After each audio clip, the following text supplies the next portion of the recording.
Diqqat O'zbekiston fuqarolariga tezkor xabar. Bugun 11-mart kuni O'zbekistonda rasman boshlandi. Barcha O'zbekiston fuqarolari xabardor bo'ling. Assalomu alaykum hurmatli tomoshabinlar.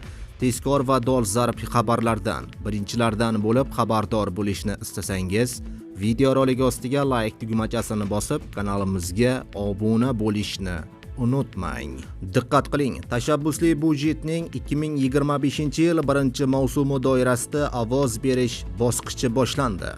Ovoz berish jarayoni 20-mart soat 23:59 ga qadar davom etadi.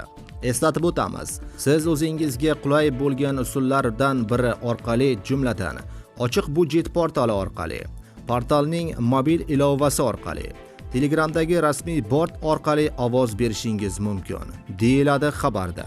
Hurmatli tomoshabinlar, videorolik ostiga like bosib, videoni barchaga jo'natib qo'ying.